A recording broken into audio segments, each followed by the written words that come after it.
Now in our 25th year, a quarter of a century of service to the worldwide amateur radio community, we are This Week in Amateur Radio, your all-amateur radio and technology news magazine and bulletin service of the air. This is edition number 1344 with a release and air date of Saturday, November 30th, 2024. Please take the program to your air following the cue tone.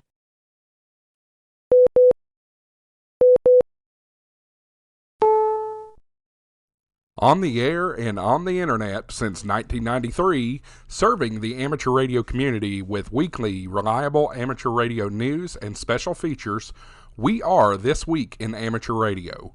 We are the worldwide premier amateur radio and technology news magazine and bulletin service of the air. Here are the stories for release around the earth as we come to air with edition number 1344 of This Week in Amateur Radio. An air leak aboard the International Space Station Russian module is getting worse. We will have the details. The ARRL releases its 2023 annual report. We will tell you how you can let kids in your area talk with Santa on the air. SpaceX uses its Dragon ship to boost the space station's orbit for the first time. The fall ARRL section manager results are released. We will introduce you to the winners of the election. One radio club announces a reduction in its dues in order to help its members financially. The co-inventor of the basic computer programming language becomes a silent key. New rules are proposed by the FCC for vehicle safety alerts on the 5.9 GHz band. The FCC approves SpaceX Direct to cell service from space utilizing T-Mobile frequencies. China builds the world's largest fully steerable radio telescope. The ARRL Volunteer Examiner Coordinators propose a few changes.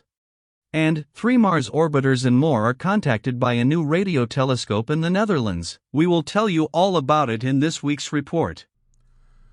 These headline stories will come to you in a moment, along with this week's special features.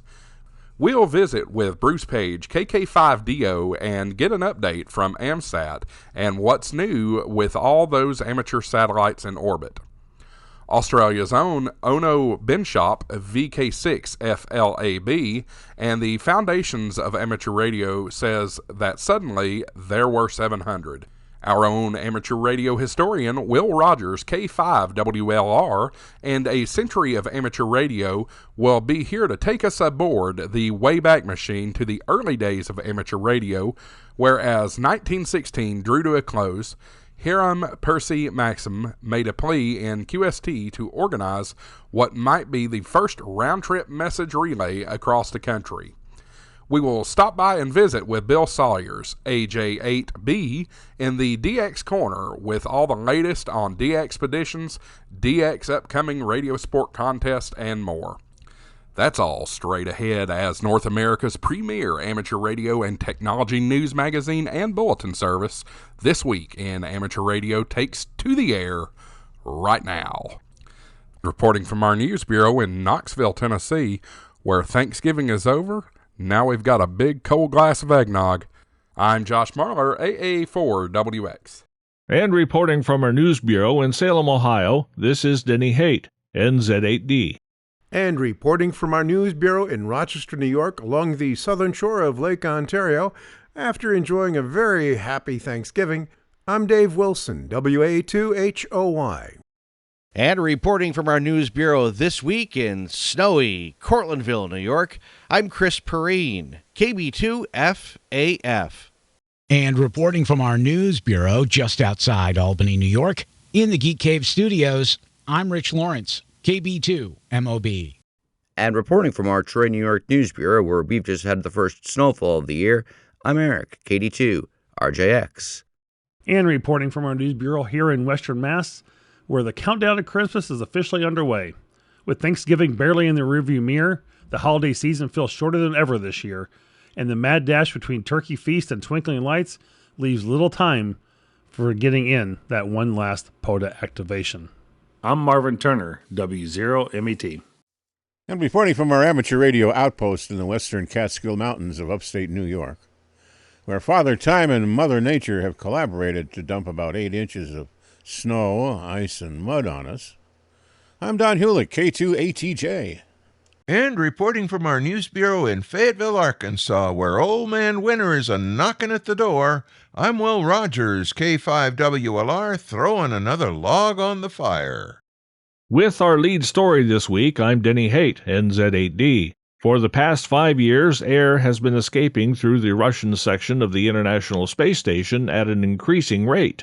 NASA and its Russian counterpart, Roscosmos, are still in disagreement over the root cause of the leak, as well as the severity of the consequences. The leak was first discovered in 2019 in the vestibule that connects a docking port to the Russian Zvezda module, named PRK, which Roscosmos had launched to a low Earth orbit in July of 2000. Earlier this year, NASA elevated the leak to the highest level of risk as the rate of air escaping from the module had doubled from 1 pound of air per day to a little over 2 pounds. Bob Cabana, who chairs the ISS Advisory Committee, said that even as the Russian team looks for and hopes to remedy the cause, Roscosmos believes that there is no immediate danger to the crew or the spacecraft. NASA, on the other hand, maintains that the leak compromises the safety of the Russian service module, saying that a little more than 2 pounds of air has been escaping daily. The Russians believe that continued operations are safe, but they can't prove to our satisfaction that they are, and the U.S. believes that it's not safe, but we can't prove to the Russians' satisfaction that that's the case, he added. Russian teams believe that the air leak was likely caused by a high cyclic fatigue from microvibrations, while teams at NASA think pressure and mechanical stress, residual stress, material properties of the module, and environmental exposure are all at play, according to Space News. The air leak was addressed in a recent report by NASA's Office of Inspector General, or OIG, which highlighted its true severity and the risk it poses to the crew. The OIG report stated that the two space agencies can't seem to agree on the point at which the leak should be considered unsustainable. NASA and Roscosmos met to discuss the ISS air leak, with NASA officials noting that Roscosmos is confident that they will be able to monitor and close the hatch to the service module prior to the leak rate reaching an untenable level, according to the report. Although the teams continue to investigate the causal factors for the crack initiation and growth, the U.S. and Russian technical teams don't have a common understanding of what the likely root cause is or the severity of the consequences of these leaks, Cabana is quoted in Space News as saying. The rate of air leaking from the hole increased around a week before the February 14th launch of Progress MS-26 cargo spacecraft, which docked to the aft end of Zvezda. The hatch that connects the module to the ISS remained open for 5 days as the crew offloaded the cargo from the Progress M-26 onto the space station, but was closed afterwards. NASA and Roscosmos are currently monitoring the leak and preparing to close the hatch to the service module when access is not required in order to minimize the amount of air lost and isolate the leak itself from the rest of the space station. If required, the space agencies are prepared to permanently shut off the hatch should the leak rate become unmanageable. The ISS would function normally, but there would be one less docking port for spacecraft delivering cargo to the space station. As the two space agencies continue to discuss the potential risk, the aging space station is inching closer to retirement within the next 6 years, and its hardware may finally be giving in to the wear and tear of the harsh space environment. ARRL, the National Association for Amateur Radio, has published its 2023 annual report, which includes a summary of the year's program activities, along with the 2023 and 2022 financial statements and an independent auditor's report. John Ross, KD8IDJ, is here with the details in this report from League headquarters.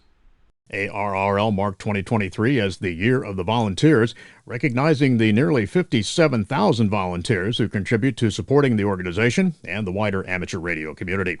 The future of amateur radio rests on the shoulders of volunteers, and every one of us can be a volunteer, said ARRL President Rick Roderick, K5UR, in his message in the annual report. The report highlights the involvement of volunteers across program areas, including ARRL volunteer examiners and Amateur Radio Emergency Service ARES volunteers. It seems right for an organization like ours, which is fueled by volunteers, to take a moment to recognize the countless individuals who share their time, talent, and treasure with ARRL to advance the hobby we all love, said ARRL Chief Executive Officer Dave Mitzer, NA2AA, in his included report. Minster also noted the celebration of the ARRL Foundation's 50 years in 2023, its work which has benefited the charitable, educational, and scientific efforts of the amateur radio community. Minster recognized the generous contributions from Amateur Radio Digital Communications, ARDC, which renewed commitments amounting to more than $2.1 million to support club grants, education programs, and scholarships. This represents the largest single commitment ever for our organization, said Minster. Also included in the annual report is ARRL's Report to America, which references the involvements of amateur radio operators during natural disasters that occurred in 2023, in addition to formal partnership agreements with served agencies, including the Federal Emergency Management Agency, FEMA, and the Federal Communications Commission, the FCC. In May of 2023, ARRL entered into an updated memorandum of agreement with FEMA to enhance cooperation between ARES and FEMA in providing disaster communication when all else fails. I'm John Ross, KD8IDJ. The ARRL 2023 Annual Report is available for download at www.arrl.org/annual-reports. Now, in our 25th year of service to the worldwide amateur radio community, you are listening to This Week in Amateur Radio.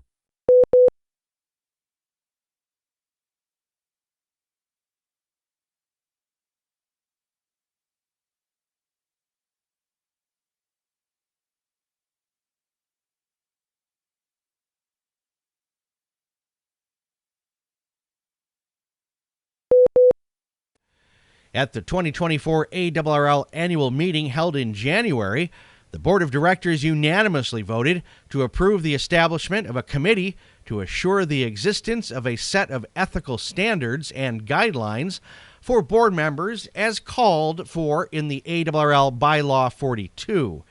In addition, the committee was tasked to review Bylaws 42, Ethics and Elections Committee, and 46, Conflict of Interest Policy for possible revision.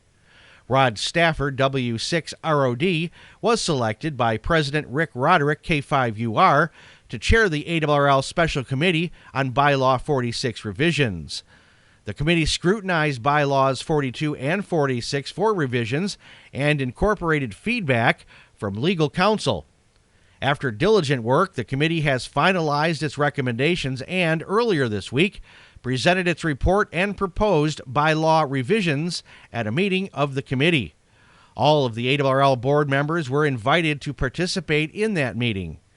All of the committee's work, including our report and documents pertaining to proposed bylaw revisions, is readily available for your review at www.arrl.org/by-laws-update.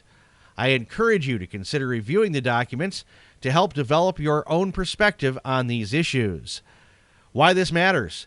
As ARRL is federally recognized 501c3 nonprofit corporation, it is imperative that our governance structure meets the legal and ethical requirements of a well-governed organization. We will reinforce trust and accountability with our members by establishing ethical standards and an independent adjudication process. If you have any questions or concerns, please contact your division director. On Tuesday, November 19th, ballots were counted at ARRL headquarters for the ARRL South Carolina section manager election that was conducted this fall. Here with all the results is John Ross, KD8IDJ, reporting from League headquarters. ARRL members in South Carolina have elected incumbent Matthew Crook, W1MRC, to continue as their section manager with a new term of office starting on January 1st, 2025. Crook received 296 votes, and his opponent, Billy Irwin, K9OH, received 223 votes. Crook of Lexington has been section manager since July 1st, 2024, when he was appointed to fulfill the term of office when then section manager John Grendon, NJ4Z, moved out of the section to accept a new job. Southern New Jersey will welcome a new section manager starting in the new year. Ron Fish, KX1W of Galloway, ran unopposed after Tom Preeser, N2XW, decided not to run for a new term of office. Preeser has been the Southern New Jersey section manager since January of 2019. I'm John Ross, KD8IDJ. The following incumbent section managers were unopposed, and they will begin new 2-year terms of office on January 1st, 2025. John McCombie, N1ILZ for Eastern Massachusetts, Cecil Higgins, AC0HA in Missouri, Matthew Anderson, KA0BOJ in Nebraska, Jim Mezzi, W2KFV for the New York City and Long Island section, Rocco Conte, WU2M in northern New York, Joe Chupinas, W3BC in western Pennsylvania, and Michael Douglas, W4MDD in the west central Florida section. The Federal Communications Commission approved Tuesday SpaceX and T-Mobile's bid to offer supplemental mobile coverage from space. This first-of-its-kind authorization is an exciting new development for the future of combined satellite and wireless communication, and it won't be the last, FCC Chairwoman Jessica Rosenversel said in a statement. The FCC is actively promoting competition in the space economy by supporting more partnerships between terrestrial mobile carriers and satellite operators to deliver on a single network future that will put an end to mobile dead zones. SpaceX's Starlink broadband satellites will be able to provide a basic connection, enough for text or emergency communications, using slices of T-Mobile's spectrum in areas where the mobile carrier's terrestrial network can't reach. It's the first such arrangement approved by the FCC. Some changes are coming to the ARRL's Volunteer Examiner Coordinator program that will affect exam teams in the United States. According to an ARRL representative, the VEC department is phasing out the supply of field-stocked printed exams and encouraging volunteer examiners to download and print out their own from online sources such as exam tools. The ARRL will continue to supply other exam-related forms, such as the FCC Form 605 or the CSCE and session reports. The ARRL is also encouraging VE teams to explore electronic online testing, whether in person or remotely. For more information, check with your VEC contact. In an unexpected but welcome decision, the Smoky Mountain Amateur Radio Club, W4OLB, based in Maryville, Tennessee, has announced a significant reduction in membership dues for 2025, lowering them from $30 to $20. Amid these economic challenges, this move demonstrates the club's commitment to fostering community and ensuring accessibility for all its members. Andrew Lawson, N2AL, president of the Smoky Mountain Amateur Radio Club, explained the reasoning behind this decision. We understand that times are tough for many in our community, and we want to ensure that amateur radio remains an affordable and inclusive hobby. By reducing dues, we hope to encourage continued participation and attract new members who may have hesitated due to financial constraint.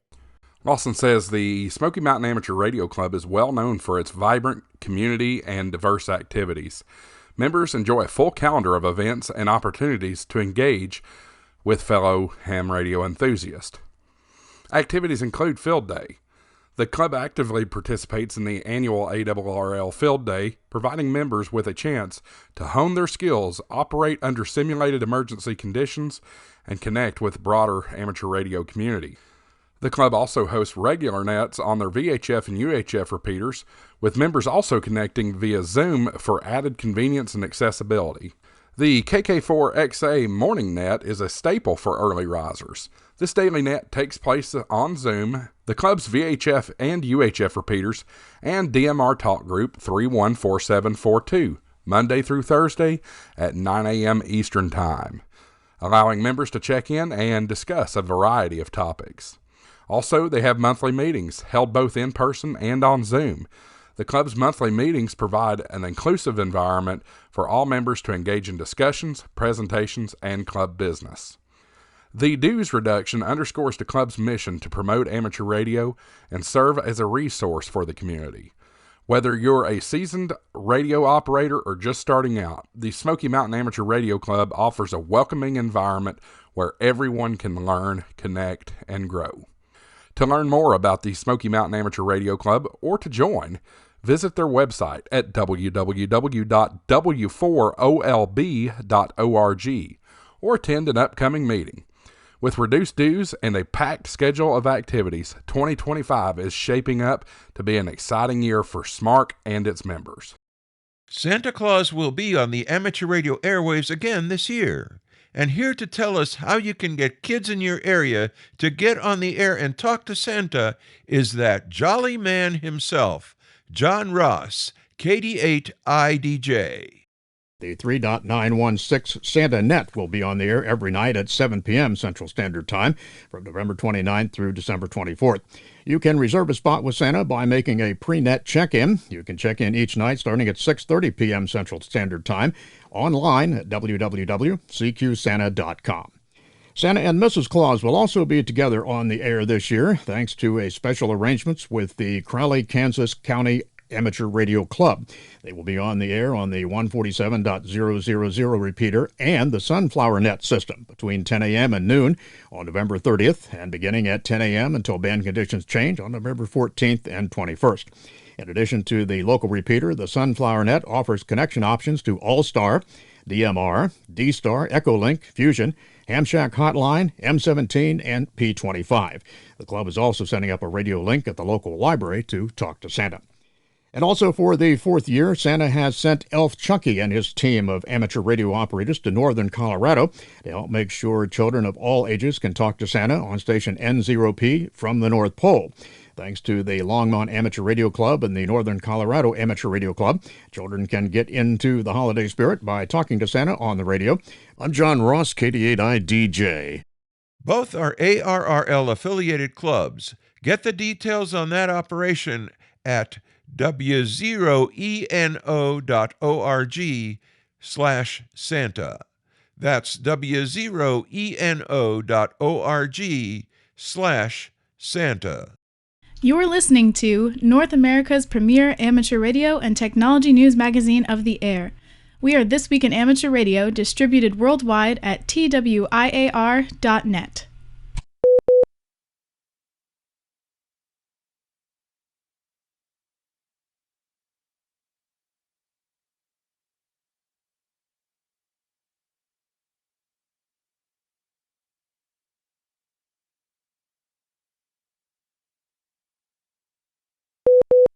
At first glance, there is something about Morse code and the space age that don't go together. But think about Morse in its simple beauty. In addition to building a few spacecraft and pursuing a global amateur radio allocation for satellites at the International Telecommunications Union World Radio Conference, AMSAT was also busy developing an educational curriculum.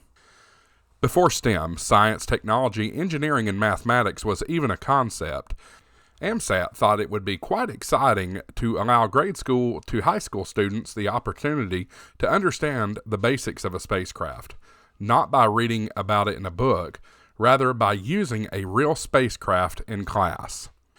One of AMSAT's members, Dr. Martin Davidoff, K2UBC, decided to write a curriculum at the secondary education level and received a grant from the Department of Energy to write it. The Satellite Experimenter's Handbook was distributed by the American Radio Relay League and AMSAT to anyone who might want to teach others about spacecraft technology. The book especially targeted secondary school educators. Key among the concepts was the idea of giving a teacher, who may or may not be a radio amateur, the information necessary to assemble a receiving system which could act as a student demonstration tool in school. The receiver and antenna would allow the class to receive and decode telemetry. This process required the students to think through some orbital mechanics, the technology of antennas and receivers, and finally the principles of demodulation and decoding. This is where the Morse came in. For just the numbers 0 to 9 in Morse can be learned in 10 minutes by just about anyone, and so it is a perfect tool for any 8th grader. The Morse code telemetry encoder system was designed and fabricated by John Good, W5CAY. This unit was built in one of the small modules that comprised the A07 space frame. This little box used fixed logic consisting of 34 ICs and 1 op-amp for the AD converter. Using CMOS components was amazingly efficient. It required 2 mA of current at 10 volts DC from the power bus, a whopping 20 milliwatts. This TLM encoder had 24 analog input channels that were organized into 4 columns and 6 rows. They were divided basically into current, voltage, and temperature channels. All were scaled to a 1.0 volt full-scale input to the AD converter. The encoder produced decimal values and was organized into 2 Morse characters between 0 and 99. The first number of each word is a digit giving the row number of the datum. This reduces the ambiguity of where in the frame the encoder was, in case the student got lost a bit. AMSAT's commitment to STEM education continues today with its CubeSat simulator program and its developing youth initiative, all fueled by a 50-year-old satellite that is still in operation today. Persons wanting to read more about the life and history of AMSAT OSCAR 7 are invited to visit www.amsat.org. Amateur radio found its way recently into an episode of a popular TV crime drama in Germany. While that's good news for ham radio, it didn't have the best outcome for one of the fictional TV amateurs. Very early on in Season 16, Episode 2 of the ZDF German crime drama Soko Stuttgart, Harmut, DH4NO, becomes a silent key rather quickly, rather violently, and quite mysteriously. It happens in the middle of a 2-meter QSO he is having with a friend. The friend, Schraudy, call sign DR5TI, hears the contact go dead quite literally. He summons police, and that sets the SOCO team, the team of the series title, into action. SOCO is the acronym in German for the Regional Special Police Task Force. As the crime squad focuses its probe on the amateur radio club the men belong to, any hams viewing the show can immediately recognize the rigs, which were supplied by the Dark Stuttgart Radio Club. There are also familiar lessons in propagation and, of course, that important call, CQ. For those that want to practice their German, the show can be seen in the ZDF video store. It's with sadness that we noted the passing of Thomas E. Kurtz on November 12th. He was the co-inventor of the basic programming language back in the 1960s, and though his creation may not have received attention in 2024 that it would have in 1984, the legacy of his work lives on in the generation of technologists who gained their first taste of computer programming through it. Origins of BASIC lie in the Dartmouth time-sharing system, like similar time-sharing operating systems of the day designed to allow the resources of a single computer to be shared across many terminals. In this case, the computer was at Dartmouth College, and BASIC was designed to be a language with which software could be written by average students who perhaps didn't have a computing background. In the decade that followed, it proved ideal for the new microcomputers, and few were the home computers of the era which didn't boot into some form of BASIC interpreter. Kurtz continued his work as a distinguished academic and educator until his retirement in 1993, but throughout he remained as the guiding hand of the language. Should you ask a computer scientist their views on BASIC, you'll undoubtedly hear about its shortcomings, and no doubt mention will be made of the go-to statement and how it made larger projects very difficult to write. This is all true, but at the same time, it misses the point of it being a readily understandable language for first-time users of machines with very little in the way of resources. It was the perfect programming start for a 1970s or 80s beginner, and once its limitations had been reached, it provided the impetus for a move to higher things. The world's largest fully steerable radio telescope is under construction in the northeast China's Jilin province. Located in Huadian Jilin, the radio telescope will be 120 meters in diameter and help scientists in understanding planets and asteroids more accurately. What is special about the new telescope is that it can send electromagnetic waves to celestial bodies and receive their return waves to measure the distances between the planets and the Earth accurately. Head of the project office for the radio telescope, Luo Sueja, said the site for the telescope was chosen in May this year and preliminary work had started since then. The pile foundation work has been finished, said Luo, adding that the installation as well as the adjustment and testing of the telescope are expected to be completed in 2028. To explore the universe, China has built the 500-meter aperture spherical radio telescope, or FAST, the world's largest single-dish and most sensitive radio telescope in the southwestern province of Guizhou. The country is also building smaller but fully steerable radio telescopes in locations such as the Shangbei Mountain Protection and Development Zone in Jilin, Zhaigez of Shizong Autonomous Region, and Katai of Xinjiang Uyghur Autonomous Region. Compared with fixed radio telescopes of the same size, fully steerable radio telescopes can observe a larger part of the sky. The FCC has intensified its focus on the 5.9 GHz band, where new rules are being finalized for the use of cellular delivery of communications to and from cars and trucks on the road. The Intelligent Transportation System, or ITS, scored a big gain in late November as the FCC voted on a proposal enabling the use of cellular vehicles to everything, or CV2X, on the 5.9 GHz band. This would establish new rules for the ITS within 30 MHz of that spectrum. The system is already in use by many automakers, sending and receiving messages over existing 5G cellular networks with alerts about traffic issues, weather conditions, road hazards, or speeding cars. The FCC measure also sets out the technical parameters for the use of CV2X, including power and emission limits. The system permits vehicles to communicate with roadside infrastructure and the cell phones of pedestrians, cyclists, and road workers, enabling safety communications even when there are no line-of-sight warnings. The FCC said in a press release that the new spectrum rules would accelerate the automotive industry and state and federal government plans for transitioning from dated technology to the more advanced CV2X automobile safety technology. You are listening to North America's premier news and information service for the amateur radio hobbyist. We are This Week in Amateur Radio.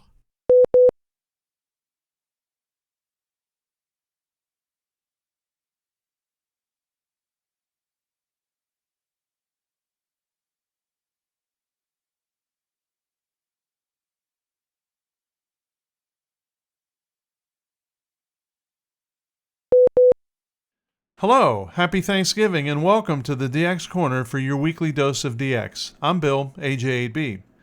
Often people will ask me if there's a written copy of the information that I present here.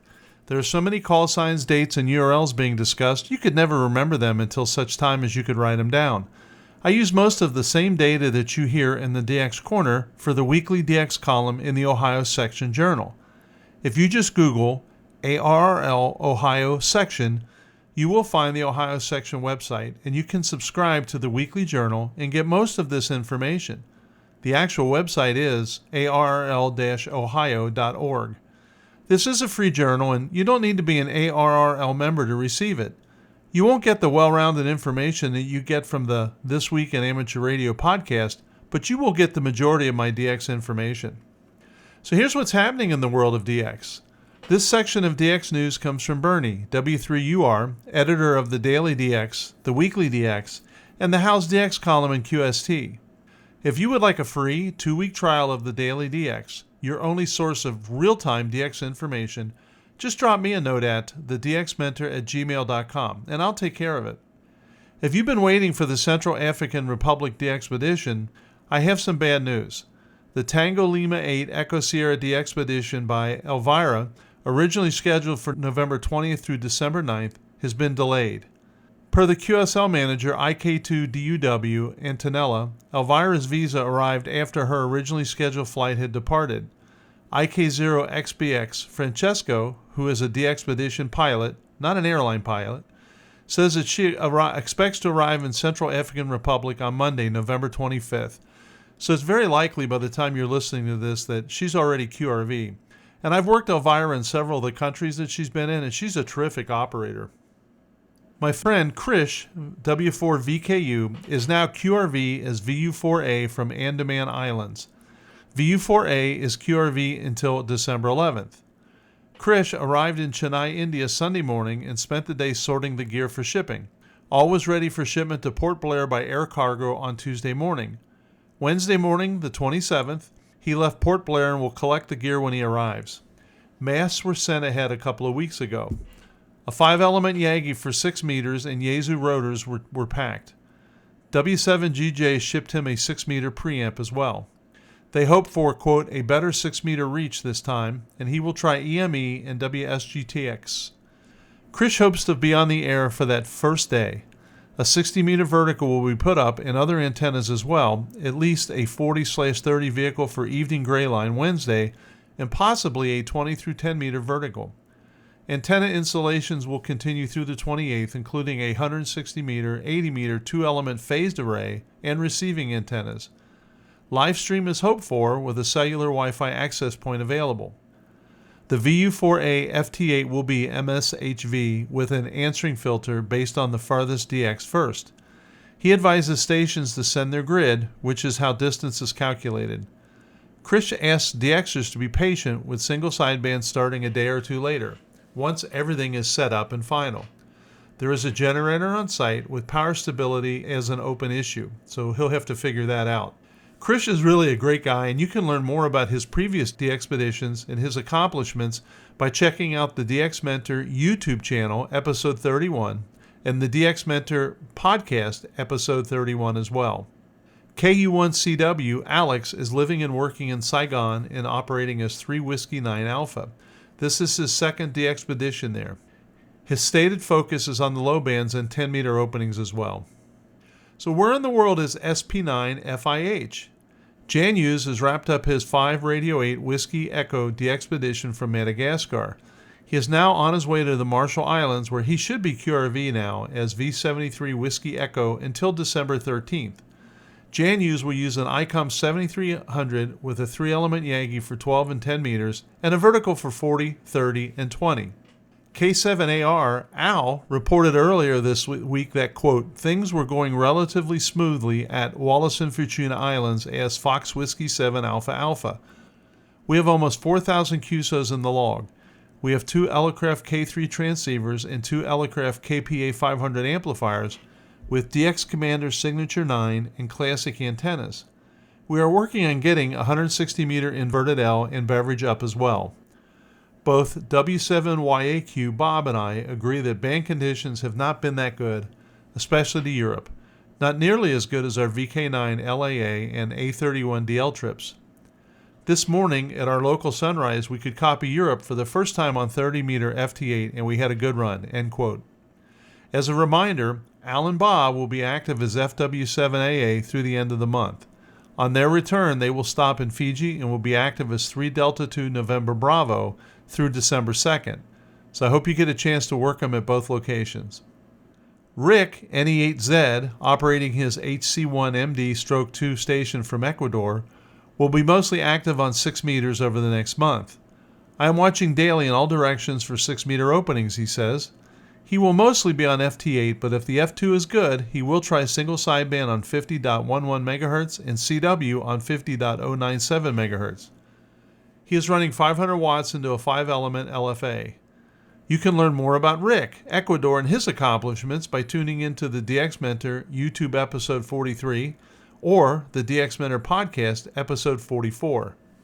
Last night, 9 Lima 5 Alpha team began their journey to Sierra Leone, spending the night at Charles de Gaulle Airport in Paris.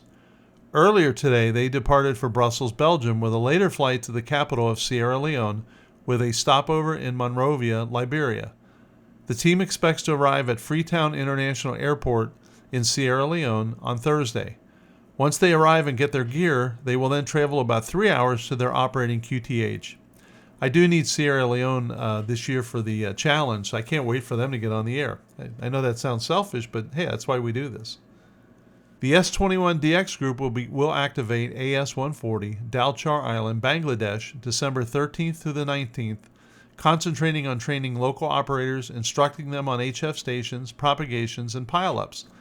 They expect to be on 160 through 10 meters with 2 stations at least 20 hours per day. One station will be FT8 Foxhound, and the second one will be doing RIDI, it seems. Contest updates. I know that the ARRL contest sheet is read elsewhere in this podcast, and the contests that I mention are sometimes redundant. However, there are a few contests that I have found to be especially useful for DXers who are trying to fill band slots or to get entities or zones in the log that may otherwise be difficult to get. The ARRL 160-meter CW contest is the weekend of December 6th to the 8th.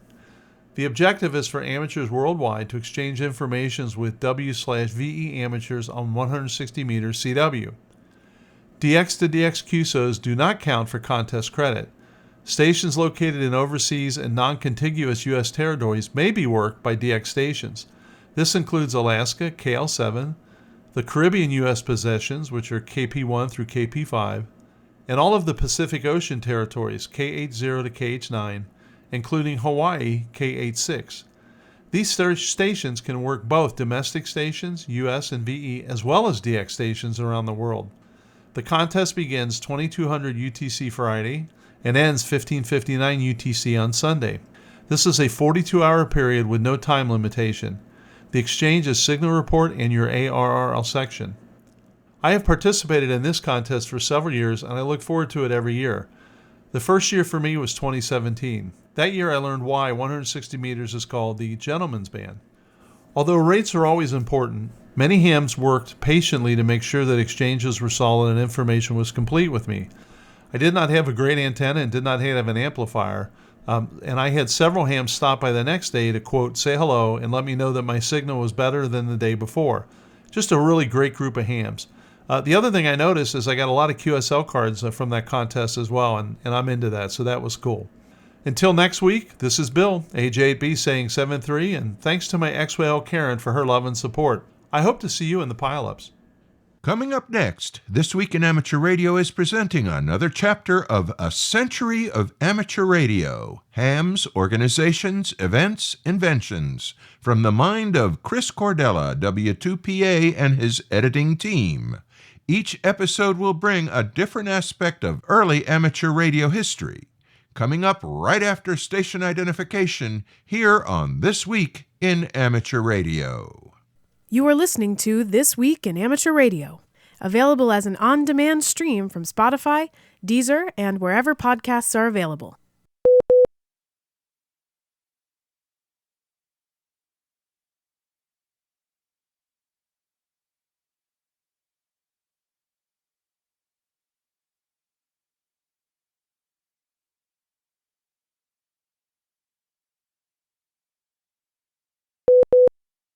Welcome to the 17th segment of Ham Radio History, A Century of Ham Radio, hams, organizations, events, inventions. I'm Will Rogers, K5WLR. I want to extend our thanks to Chris Cordella, W2PA, for allowing us the use of his website in the preparation of these programs. Now here is the next chapter of Ham Radio History. Transcons. As 1916 drew to a close, Maxim made a plea to organize what might be the first round-trip relay across the country. The February Washington's birthday test had demonstrated relaying a message to the entire country broadcast style beginning in the Midwest. This one would be more difficult. A message originated on the East Coast would be relayed across the country, arrive at a West Coast station where a reply would be sent, which would then be relayed back to the origin, twice spanning the continent in a single relaying test, perhaps all in one night. Maxim compared it to the first telephone call and the first coast-to-coast automobile trip. The first one of those was accomplished in 1903 by Horatio Nelson Jackson, a physician, and Sewell K. Crocker, a mechanic who drove from San Francisco to New York in a little over 1 month. Actually, he was not certain it hadn't already been done, but no record of one had yet surfaced, only rumors. Since reports of successful contacts along many individual parts of the path had become common, he reasoned, it should be possible to stitch them all together. Noting the rapid progress in radio technology, Maxim wrote, "Things are being done nightly right now, which were impossible this time last year.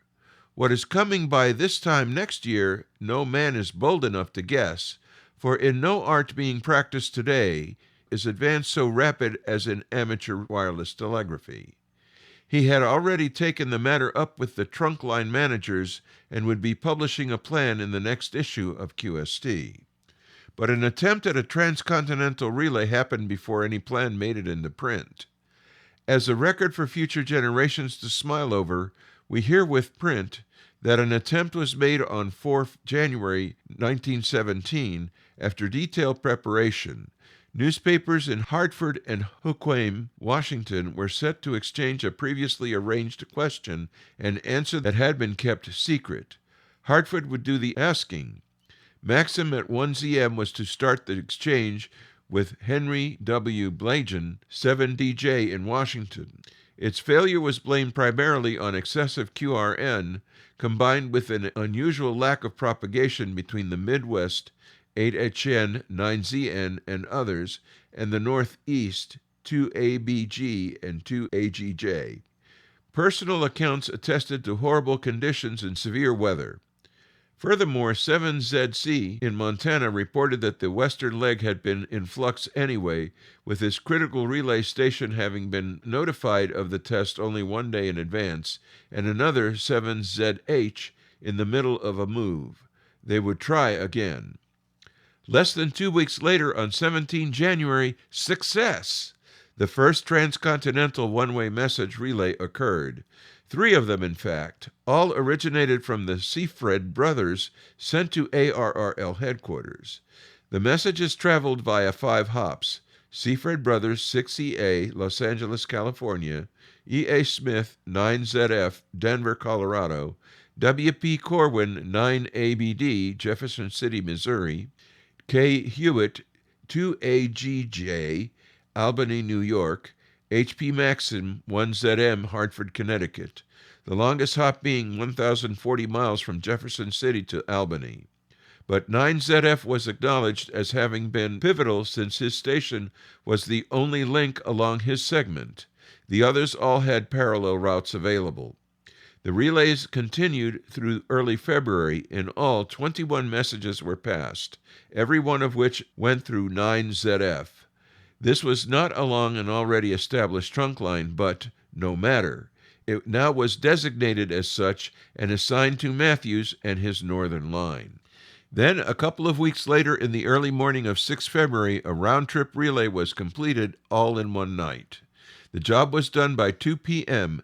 Farron and Grinnan in New York City, 8JZ, Alfred J. Manning, Cleveland, Ohio, 9ABD, Willis P. Corwin, Jefferson City, Missouri, 9ZF, W.H. Smith, Denver, Colorado, and 6EA, Seafred Brothers, Los Angeles, California. The QST editorial proclaimed, "They are the big bugs of amateur wireless." 2 p.m. was highlighted later that year as the star of the 2nd District, the most efficient station in the East. They claim to be the only one in the heart of New York City engaged in long-distance work. Urban QRM and QRN normally drowned out weak signals. Previously, Eastern-originated messages had reached the West Coast in 3 days. Even earlier, they had gotten across on QST signals, that is, ones that were neither prearranged nor in some cases even acknowledged. This round-trip message left 2 p.m., the call sign not the time, at 1:40 a.m., and the response came back at 3 a.m., making the round trip in 1 hour 20 minutes. ARRL headquarters knew of 50 additional messages that had traveled along the trunk lines across the country. The editor correctly predicted that this new record would not last long. Maxim sent a radiogram to the New York Times on March 6th, announcing that the League was now handling round-trip, coast-to-coast messages in less than 2 hours. A reporter interviewed J.O. Smith, who was quoted emphasizing the volunteer nature of amateur radio, saying, "They are all amateurs, just bugs on wireless telegraphy, who gave up their spare hours and their money to the hobby." Smith, the new manager of Trunkline C&D, Herbert having recently become ARRL general manager, commented, "This great stride forward in amateur relay work over 1 year ago, undoubtedly due to the regenerative receiving sets now in use and the greater efficiency obtaining in amateur transmitting sets in general, tells its own story. The story would soon be rudely interrupted." Included in this material are quotes from the following: Hiram Percy Maxim, The First Transcontinental Relay, QST, December 1916, page 10. A.C. Campbell, First Transcontinental Relay Fails, QST, February 1917, page 40. Transcontinental Traffic Begins, QST, April 1917, page 18. The Transcontinental Record, QST, April 1917, page 17. The Star of the 2nd District, QST, August 1917, page 13. Amateur Wireless Crosses Continent, The New York Times, March 8, 1917. 9DC QRM, Radio Communications by the Amateurs, QST, March 1917, page 45. With appreciation to Chris Cadella, W2PA, for the use of his website's materials, Ham Radio History, A Century of Amateur Radio, Ham's Organizations, Events, Inventions, I'm Will Rogers, K5WLR, reporting for This Week in Amateur Radio. One of Europe's few remaining shortwave broadcasters is not going QRT quietly. Austria's ORS shortwave radio station in Mugeron is poised to go off the air on December 31st, as we reported back in October. But before it does, it will have its final 100,000-watt marathon on 1060 kilohertz on December 26th. The marathon on the AM station will begin at radio DARC programming at 0900 UTC and will continue through the other programs until Radio Power Mobile concludes at 1459 UTC. Meanwhile, Radio DARC has announced that starting Sunday, January 5, its broadcasts will continue to be carried on shortwave thanks to an agreement signed with the station in the BBC broadcast complex in Wolverton, England. Listeners across Europe and the Middle East will be able to hear the programming on 9670 kilohertz. The high-gain antenna system at the complex is expected to give 125 kilowatt transmission and effective radiated power of nearly 4 megawatts. Meanwhile, the Radio Amateur owned and run Channel 292, a 10,000-watt transmitter near Ingolstadt in Germany, will continue to use the 6040 kilohertz frequency for more local reception of Radio DARC's programs.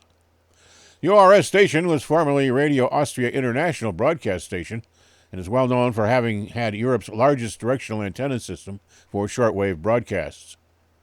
Now celebrating our 25th year keeping the amateur radio community around the world informed, you are listening to This Week in Amateur Radio, available worldwide as a podcast from our web at twiar.net.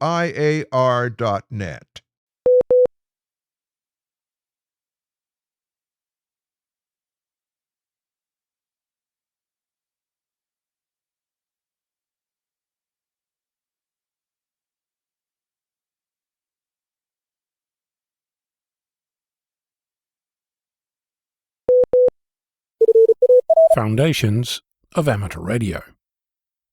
13 years ago, I opened my mouth to express my thoughts on what to do with an amateur license, after hearing an operator complain they needed more power to talk to a station across 600 kilometers, whilst I used the same 10 watts to communicate with a station nearly 15,000 kilometers away. In all, I've shared my thoughts some 700 times, documenting my journey through this majestic hobby, describing what I've been up to, reporting my successes and failures, sharing my observations, and making recommendations. I've built projects and attempted to start new processes. I've encouraged, cajoled, on occasion berated or applauded, as I found it. Throughout the experience, I've attempted to build this wonderful community, to inspire and to grow it. Sometimes I might even have succeeded. I could not have done this without you. So, thank you. If I haven't mentioned your name or responded to your email, it's not because I didn't see your contribution. You have delighted me and lifted me up, and I thank you for sharing your thoughts. At this point, you might wonder if I'm hanging up my microphone, and to that I say no. Not even close. Instead, I'm continuing with this experiment, rough and ready though it is. It occurs to me that over the years I've started a great many projects and documented them as they happened, either here or on my vk6flab.com website, or on GitHub. These projects take time and effort that go beyond what you encounter here. Sometimes it's hours, sometimes it's weeks. Recently, a lot of my musings have been about things I've wanted to do rather than describing things that I've done. Mind you, not for the lack of desire. I want to try something different. I'm going to, at least for the next little while, bring you along with a project as I'm building it. No doubt I'll get distracted by squirrels along the way, but I'm going to attempt to build something for us as a community, for amateur radio, because I want to actually do something rather than talk about it, and I need to manage my limited resources, and this way I get to build something and you get to have me sharing my thoughts. From my perspective, win-win. So, let's dive in. Amateur radio is a hobby that takes all kinds. A lot of activity is curtailed by money, or rather, lack of money. That doesn't have to be the case, and I think I can show you how. That's not to say that this is going to cost nothing, but you can likely start with what you already have, and work your way up as your budget allows, rather than require a significant outlay just to get your toes wet. Over the past few weeks, I've been talking about a toolkit called GNU Radio. It can be used to build systems that can process data, like, say, radio signals, which come in all shapes and sizes. You can start by connecting an antenna to a sound card and use that as a radio tuner. You can also use a sound card as a way to listen to signals coming in via the internet, or a radio you might already own. Sound cards exist in most computers, but can be purchased for around $10. If you want to handle more data, you can spend $50 and use an RTL SDR dongle. This incremental path continues. You can build a digital radio or buy a learning kit or something else, all the while still being part of the same ecosystem. I want to build a system where you can experiment with radio without needing to buy new hardware every time you want to try something new. I want it to work with a sound card as well as the latest $7,000 radio you can get shipped to your door. I want to do this in such a way that we can start to embrace all that is possible within the realm of software. Ultimately, I want to be able to use any signal source anywhere, and GNU Radio seems ideally suited as the tool for the job. I envisage that we'll build a distributed system where signal processing and the signal itself don't have to be in the same spot, which is useful for a whole host of reasons, even though it increases the level of complexity by at least an order of magnitude. This isn't going to be easy. It's not going to be working tomorrow, perhaps not even a year from now, and as long as new radios are invented, it will never stop. But we'll see how it goes. For example, I spent a week attempting to install GNU Radio on my Macintosh, asked 2 expert groups and got nowhere. In stark contrast, I installed it on my Linux Debian workstation, and the example I tried worked out of the box. In other words, plenty of obstacles to overcome. Before I go, I'll make this explicit. I want this to be open source, so anyone can play. I haven't yet decided on which specific license to use, but I'm cognizant that there are many large companies making obscene amounts of money from the volunteer efforts of the open source community. And as one of the volunteers, I'd like to be able to pay for food and a roof over my head. I expect and appreciate your feedback, so don't be shy. I'm Ono, Victor Kilo 6, Foxtrot Lima, Alpha Bravo.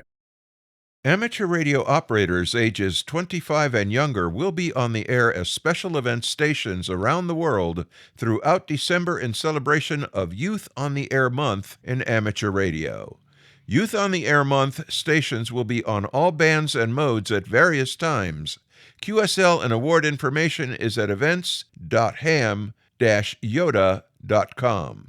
Last year, young hams worldwide surpassed their goal of 100,000 QSOs in the month of December with a final tally of 103,788. More information about Youth on the Air Month, specifically in the Americas, can be found at youthontheair.org, including a link to all Yoda station spots on dxsummit.com. Overlapping with Yoda Month is Round 3 of the Yoda Contest, which is on December 30th, 2024, from 1000 to 2159 UTC. Hawaii is preparing for the 83rd commemoration of the December 7th, 1941 attack on Pearl Harbor. John Ross, KD8 IDJ, is here with more. The 83rd anniversary of Pearl Harbor theme of Forging Ahead emphasizes not only the historical significance, but also the vital role of the younger generation in preserving and honoring this legacy. This year's event will take place December 7th, 2024, 7:30 a.m. to 9 o'clock a.m. Hawaii Standard Time at the Pearl Harbor National Memorial. That event will also be live streamed. ARRL requested and has received a waiver from the Federal Communications Commission Part 97 rules to communicate with military stations as part of Pearl Harbor Day commemorations December 7th through the 8th. ARRL made the request on behalf of the Battleship Iowa Amateur Radio Association to allow amateur military crossband capabilities to communicate with the Battleship Iowa using the ship's original call sign, NEPM. The USS Iowa, by the way, is moored at the Port of Los Angeles. Also, the Amateur Radio Club of the National Electronics Museum will hold a Pearl Harbor Day commemoration December 1st to the 11th from 1300 Zulu to 2200 Zulu. Special event station W2W will operate on 14.241, 14.041, 7.241, and 7.041 megahertz. A certificate of QSL will be available, and primary operation will be on December 1st through the 7th, with additional operation possible during December 8th through the 11th as operator availability permits. I'm John Ross, KD8I-DJ. Operation on 80 meters, 3.541 and 3.841 megahertz and digital modes is also possible during the event. Ed Manassian, N8 LPQ, Toledo, Ohio, is the recipient of the 2024 ARRL Technical Service Award. Here with more is John Ross, KD8I-DJ. He was presented the award plaque and motion certificate by ARRL Great Lakes Division Director Scott Yonley, N8SY, at a ceremony held on November 23rd at the Toledo Emergency Management Agency. The ARRL Technical Service Award is given annually to one or more licensed radio amateurs whose service to the amateur community and or society at large is of the most exemplary nature within the framework of amateur radio and technical activities. The award motion certificate presented to Menashian noted he exemplifies the spirit of the award through creating ways to learn and share technical information, including his weekly breakfast meetings and his licensing classes that train both prospective and current hands. It was a great day for me, said Director Yonley. A room full of his students each got up and did a short testimonial on how Ed has helped them in not only getting licensed, but also getting on the air, and how he encourages them to upgrade as well. What a day it was, Yonley added. This is what being a member of ARRL is all about. I'm John Ross, KD8I-DJ. Manassian has been licensed since 1981, holds a general class license, and has been an ARRL member for 13 years. We pause for stations along the network to identify. We are This Week in Amateur Radio, your amateur radio and technology news magazine of the air, available as a podcast on iTunes, Google Play, iHeartMedia, and Spotify.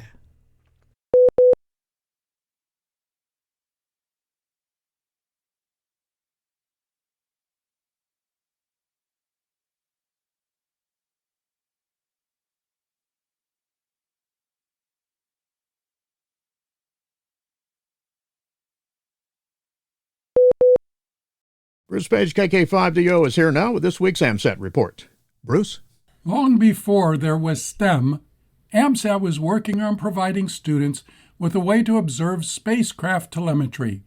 On A07, the Morse code telemetry encoder system, or TLM, was designed and fabricated by John Good, W5CAY. The little box used fixed logic comprised of 34 ICs and 1 op-amp for the AD converter. Using CMOS components was amazingly efficient. It only required 2 milliamps of current at 10 volt DC. There were 24 analog input channels that were organized in 4 columns and 6 rows. They were divided into current, voltage, and temperature channels. All were scaled to a 1 volt full-scale input. The encoder produced decimal values and was organized into 2 Morse code characters between 0 and 99. The first number of each word was a digit giving the row number of the datum. This reduced ambiguity of where in the frame the encoder was. This was to handle a student missing a bit. There you had it.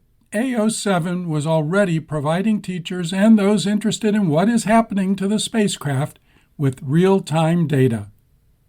This is Bruce Page, KK5DO. Back to you, John. And thanks, Bruce, for that report. In Radio Sport this week, more great contest. On November 28th, the RSGB 80-meter Autumn Series, that's CW. On November 29th, there are 3 contests, the NCC FT4 Sprint Digital, the weekly RTTY test, that's digital, and the NCC Sprint, that is CW. November 3rd, it's the ARS Spartan Sprint, CW, and also on December 3rd, the Worldwide Sideband Activity Contest, that's phone, and on December 4th, the Phone Weekly Test, that is phone. Upcoming Section State and Division Conventions, December 13th through the 14th, it's the Tampa Bay Ham Fest, sponsoring the ARRL West Central Florida Section Convention. That's in Plant City, Florida. January 4th, Ham Radio University, sponsoring the ARRL New York City Long Island Section Convention. That's in Brookville, New York. And on January 10th through the 11th, 2025, the Southwest Florida Regional Ham Fest, sponsoring the ARRL Southern Florida Section Convention. That's in Fort Myers, Florida. Even as the Voice of America Museum remains closed with the hope of reopening after renovations are complete, many were remembering a much more dramatic closing at that site in Westchester, Ohio. The legendary shortwave relay station went silent 30 years ago on November 14, 1994, making its final broadcast to listeners overseas when it was decommissioned by the U.S. government. The building's more recent closure is to allow upgrades to various systems on the premises as well as to reorganize exhibits. Meanwhile, the Westchester Amateur Radio Association, WC8VOA, has been able to continue its regular meetings and open house sessions at club headquarters inside the museum because the club shack is not part of the renovation. Members were also in the shack to participate in the recent ARRL sweepstakes. According to the VOA Museum website, there are hopes the renovation work will be finished by mid-January, and plans are being made for a grand reopening to the public. Federal Communications Commission Chair Jessica Rosenworcel said she intends to leave the agency on January 20th when the Trump administration begins. Republican Commissioner Brendan Carr was nominated this week and is widely expected to be approved. Rosenworcel was named acting FCC chair after President Joe Biden took office in 2021, but was not approved until December of that year. During her term, she prioritized broadband access and equity, spectrum policies, and advocated for network neutrality. She frequently clashed with fellow commissioners over these issues and was criticized for her lack of attention to reining in big tech, particularly over free speech issues, a cause that Carr has vowed to address in the coming term. She was a frequent critic of broadcasters' transitions to ATSC 3.0 over privacy, consumer protections, and the lack of backward compatibility with 1.0. She did, however, propose the formation of the Future of TV initiative in the spring of 2023 to bring together consumer manufacturing, broadcast, and related industries advocates to hammer out a path forward for the transition. She issued the following statement: "Serving at the Federal Communications Commission has been the honor of a lifetime, especially my tenure as chair and as the first woman in history to be confirmed to lead this agency. I want to thank President Biden for entrusting me with the responsibility to guide the FCC during a time when communications technology is a part of every aspect of civic and commercial life. Taking the oath of office on the street outside of the agency during the height of the pandemic, when so much of our day-to-day moved online, made clear how important the work of the FCC is and how essential it is for us to build a digital future that works for everyone. I am proud to have served at the FCC alongside some of the hardest working and dedicated public servants I have ever known. Together, we accomplished seemingly impossible feats like setting up the largest broadband affordability program in history, which led us to connecting more than 23 million households to high-speed internet, connecting more than 17 million students caught in the homework gap to hotspots and other devices as learning moved online, putting national security and public safety matters with communications front and center before the agency, and launching the first ever Space Bureau to support United States leadership in the new space age. I also want to thank my husband, daughter, and son for their support throughout my time at the FCC. Public service is not without sacrifice, and I am looking forward to spending more time with my family and rescue pup in the days ahead." Ham radio clubs and others seeking grants from Amateur Radio Digital Communications will be able to turn to someone new on staff there to assist them in processing their paperwork. Adam Zimmel, W0ZML, has joined the Amateur Radio Digital Communications as its grants administrative associate. The ARDC made the announcement on its website saying that Adam will work to help them handle the grant process and also provide support for some of the other internal operations at the ARDC. He has been on board since late October. Adam has a strong background in cybersecurity and IT policy. Amateur Radio Digital Communications awards grants to qualifying applicants whose projects fit into one of three main categories: research and development, education, and the support and development of amateur radio. The 83rd anniversary of the Civil Air Patrol will be commemorated with special event station W9CAP beginning Saturday, November 30th at 1200 UTC through Sunday, December 1st at 2359 UTC. The Illinois Wing Civil Air Patrol Amateur Radio Club is coordinating this special event for an opportunity to contact and thank Civil Air Patrol members for their volunteer missions. The planned frequencies are 28.450 MHz USB, 18.125 MHz USB, 14.250 MHz USB, and 7.225 MHz LSB. For more information and instructions on how to obtain a QSL card, contact the club at its website. Some sad news this week as word comes that Ireland's National Ham Radio Society recently lost a friend and a longtime advocate. Working behind the scenes for the Irish Radio Transmitter Society, Michael McNamara, EI2CL, left his imprint. Having joined the society in 1965, first as a shortwave listener, he later took up the responsibility for collecting and sorting incoming QSL cards and other items of correspondence. Michael got his ham license in May of 1973 and became a society committee member. One of his accomplishments was to draw up the rules for the Worked EI Counties Award in the mid-'80s. Outside of his society responsibilities, Michael will be well known as a high-scoring chaser of DXCC, IOTA, and Summits on the Air Awards, and before the 1991 collapse of the USSR, he actively chased contacts with all the Russian oblasts. An enthusiastic activator himself, he would also travel with teams to the Irish offshore islands, and in the 1970s, he was a contest station operator for EI-1AA, which was widely known as the Irish Leprechaun Contest Group. Michael was 83 years old. You're listening to North America's premier amateur radio and technology news magazine of the air. We are This Week in Amateur Radio, distributed worldwide at twiar.net.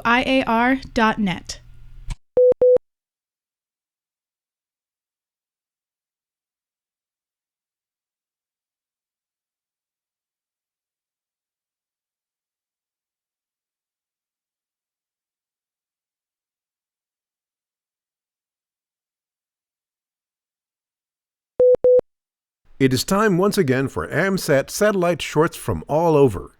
And we begin this week at the U.S. Space Force. The Space Force wants its next fleet of GPS satellites to be smaller, cheaper, and more resilient, and it's looking to a mix of commercial and defense firms to help design those spacecraft. The program, expected to cost $1 billion over the next 5 years, comes amid growing concern from Pentagon and other government leaders about GPS vulnerability. The system, which guides weapons and helps military units navigate, has been a target for Russia in its war with Ukraine, using electronic warfare to jam signals on a regular basis. Users have also reported increased spoofing incidents, a method of manipulating GPS data to confuse a receiver about its location. A large number of small satellites would make it harder for enemies to target the fleet, and will ensure there's a backup capability when they do, the Space Force says. Our next stop brings us to China, where we see that China has taken another step toward its crewed lunar goals by successfully testing fairing separation for its Long March 10 moon rocket series. The fairing separation test was conducted recently, according to a November 20th statement from the China Academy of Launch Vehicle Technology. The separation test is one of a number of milestones needed in order to get the Long March 10 ready for flight, with a first launch to low Earth orbit currently targeted for 2026. China has committed to the goal of getting a pair of its astronauts onto the lunar surface by 2030. And our final story this week takes us down under, where 3 tiny Australian satellites from Curtin University's Bionar space program burned up in Earth's atmosphere. That was always going to happen. In fact, Bionar means fireball in the Noongar language of the First Nations people of Perth. But these CubeSats, known as Bionar 2, 3, and 4, entered the atmosphere much sooner than originally planned. They only lasted for 2 months, a third of what was expected. Recent high solar activity has been causing an unexpected headache for satellite operators in the last few years, and it's only increasing. At the request of Harbin Institute of Technology and Amur State University, AMSAT has designated ASRTU-1 as ASRTU-OSCAR 123 or AO 123. ASRTU-1 was launched on November 4, 2024 at 23:18 UTC on a Soyuz launch vehicle from Vostochny Cosmodrome, Russia. Built and operated by Harbin Institute of Technology and Amur State University, the satellite carries a VU repeater, UHF SSDV digital image transmitter, and a 10.5 GHz QPSK image transmitter. All of these payloads have been successfully tested, and the repeater has been operational for QSOs. The satellite contains an FM transponder, which is currently operational with an uplink of 145.850 MHz with a 67 Hz tone and a downlink of 435.400 MHz. After the repeater detects the end of uplink, it will wait for half a second. If there is no new uplink in a half a second, telemetry will be sent. So make fast QSO so the telemetry is less likely to interrupt you. The satellite also contains 2 cameras with an SSDV downlink for low-resolution images on 436.210 MHz and a high-speed downlink on 10.460 GHz for high-resolution images. AMSAT congratulates the Harbin Institute of Technology and Amur State University, thanks them for their contribution to the amateur satellite community, and wishes them continued success on this and future projects. Meanwhile, the Satellite Frequency Coordination Committee of the International Amateur Radio Union on November 20th updated information regarding the approved frequency requests from the National Formosa University for satellite Paris T1A. The satellite is tentatively scheduled for launch in January. Paris T1A, a 3U CubeSat, is designed to continue the successful legacy of the Paris T1 mission. This satellite will provide essential services to the global amateur radio community. The primary mission is an FM voice crossband repeater to facilitate real-time voice communication between amateur radio operators on 145.980 MHz uplink with a 67 Hz PL and downlink on 435.250 MHz.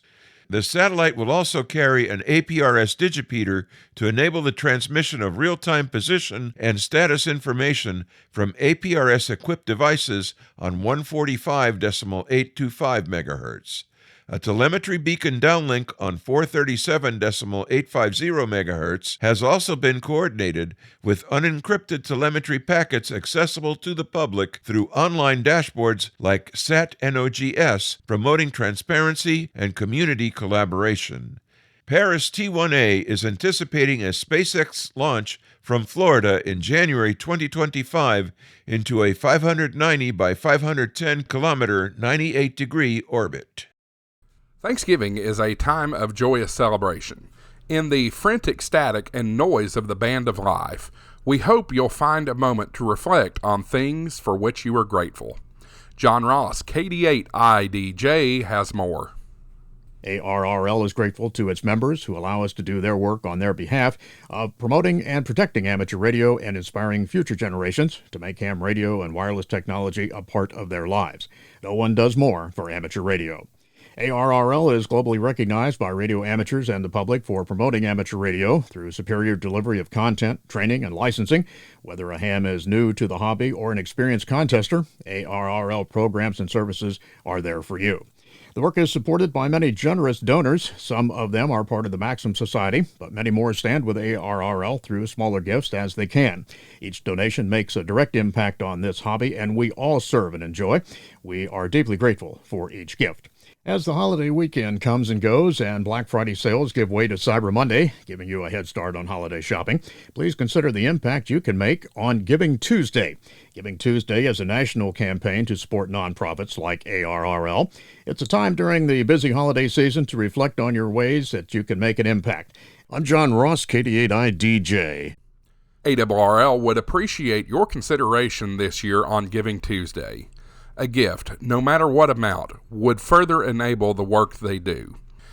The ARRL is investing in the future of amateur radio by inspiring and educating America's youth in radio communications and technology.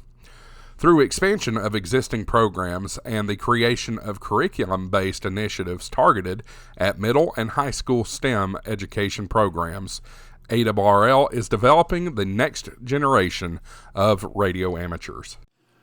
A group of amateurs from eastern Pennsylvania boarded a special train to join Santa in collecting toys for the needy during a nearly 5-mile ride through Amish and Mennonite farm country. Members of the Albertus Amateur Radio Club and East Penn Amateur Radio Club joined forces to organize the Operation Toy Train event in northeastern Berks County, Pennsylvania. In cooperation with the U.S. Marine Corps Toys for Tots program on Sunday, November 24th, the last Sunday of November. The team, led by Nicholas Hofke, KC3SGN, and Walt Skavansky, KB3SBC, activated W3A aboard a Conrail caboose pulled by a train operating along the Allenton and Auburn Railroad.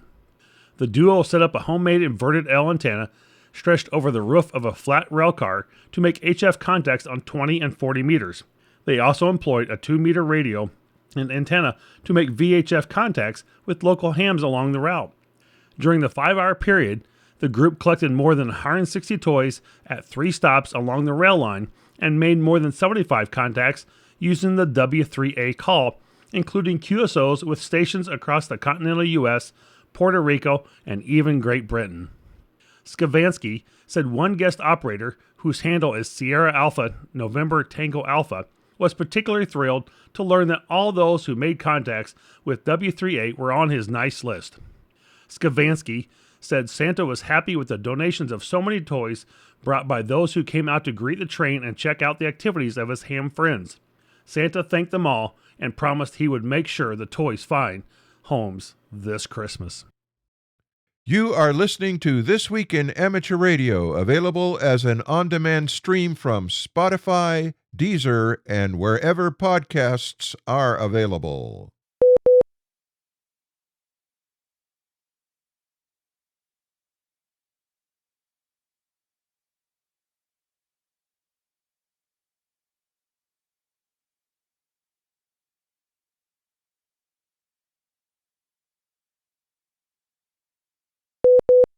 Organizers will be watching the weather forecast in the days between Christmas and the New Year to see what day is most suitable for the return of Golffest, a Summits on the Air tradition first held in 2003.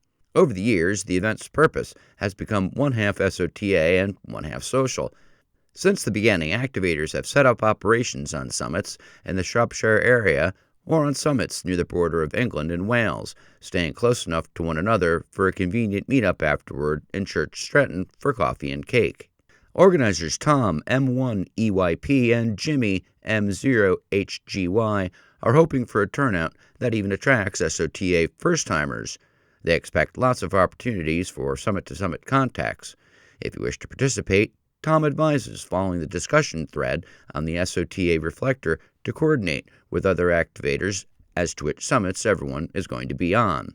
By the way, Tom explains that the name for the event actually originates from the ancient name for Wales, Pays de Galles, but someone misspelled it when the first SOTA event was launched. Gaul, spelled Gaul, was actually the name for a region of Western Europe. Tom said no one ever bothered to correct the mistake, and so the name Golffest simply became permanent. He and Jimmy hope the event itself becomes permanent too. For the first time, SpaceX's Dragon spacecraft successfully raised the orbit of the International Space Station by firing its thrusters. The orbital boost marks a significant milestone in Dragon's capabilities and comes as part of SpaceX's 31st commercial resupply mission to the ISS. The mission, which launched on November 4th, delivered a Dragon cargo vehicle which docked with the station the following day. On November 8th, the vehicle conducted an orbit-raising maneuver, stabilizing the ISS's position in low Earth orbit. Orbit-raising maneuvers are routine for the ISS, which requires regular boosts to counteract orbital decay caused by Earth's gravity. Until now, this task has been handled mainly by Russia's Soyuz and Progress vehicles, alongside occasional boosts from other spacecraft. With Dragon now performing such maneuvers, the U.S. spacecraft has added a critical capability, especially significant as NASA prepares for the eventual decommissioning of the ISS. The data gathered from this maneuver will aid in the development of SpaceX's future ISS deorbit vehicle. The reboost began at approximately 1750 UTC and lasted around 12.5 minutes, elevating the station's orbit slightly. NASA monitored the reboost closely and shared updates on social media platform X, noting that Dragon's performance in its first orbit-raising task was a good demonstration of its growing capabilities. SpaceX intends to apply the maneuver's data toward the design of the planned U.S. deorbit vehicle, scheduled to be used once the ISS reaches the end of its operational lifespan. The spacecraft, which has been continuously occupied for nearly 25 years, is expected to remain operational until around 2030, when the cost and maintenance demands of the aging structure will likely lead to its retirement. The ISS's eventually decommissioning aligns with NASA's shift toward commercial partnerships in low Earth orbit. The agency envisions that new, privately operated space stations will replace the ISS as research outposts, enabling NASA to focus its budget on deeper space exploration, including the Artemis program Return to Mars.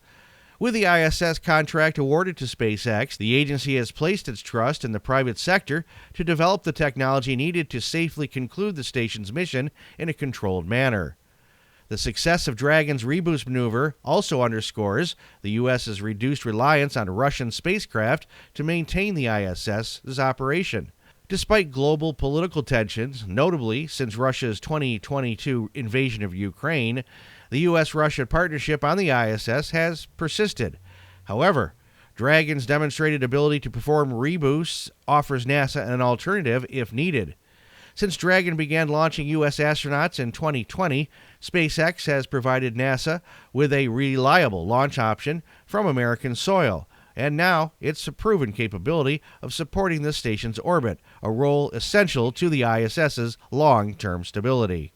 And our final story this week tells us the radio amateurs made successful contacts with 3 Mars orbiters during a recent test of a single-dish radio telescope in the Netherlands.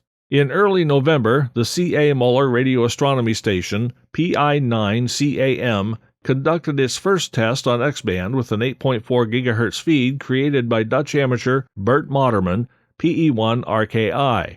This is the band researchers typically use for communications with satellites doing deep space explorations. The radio telescope at Dwingeloo successfully detected the carrier signal of the orbiter's Tianwen-1 from China's Space Agency, as well as NASA's MAVEN and MRO. A post on the observatory's blog reported that signals were also copied from the European Space Agency's Hera spacecraft and the NASA probe Europa Clipper. The scientists were also able to decode data from signals received from Stereo A, NASA's space-based observatory. The telescope's sensitivity played a key role here, as it did this past fall when the Dwingeloo radio telescope functioned as an online Earth-Moon-Earth relay station during the scouting organization's Jamboree on the Air. The telescope successfully received the otherwise weak EME signals, which it fed to its web SDR for online listening.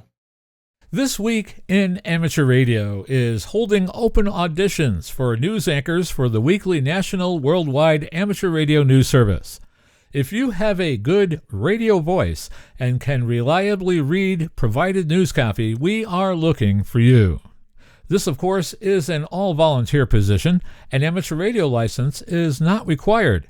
You must have a high-quality microphone. Headset mics are not used. And be familiar with audio editing software to record and edit your finished news stories before uploading.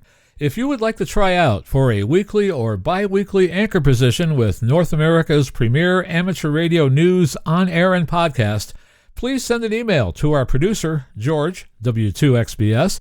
You can include a sample MP3 of yourself reading news copies sent as an attachment to W2XBS77@gmail.com. That's whiskey, the number 2, X-ray Bravo Sierra 77@gmail.com. Be sure and use Anchor Audition in the subject line. Please include your phone number and a good window of time for a callback to discuss your submission and our operating logistics to see if This Week in Amateur Radio is a good fit for you. We hope to hear from you soon. This Week in Amateur Radio is heard around the world on the internet, on low-power FM stations, and on great repeater systems like the WB3GXW repeater on 147.225 MHz in Silver Springs, Maryland, serving all of Silver Springs and also covering the nation's capital, Washington, D.C. WB3GXW can also be found on Echolink Conference Server Node 6154.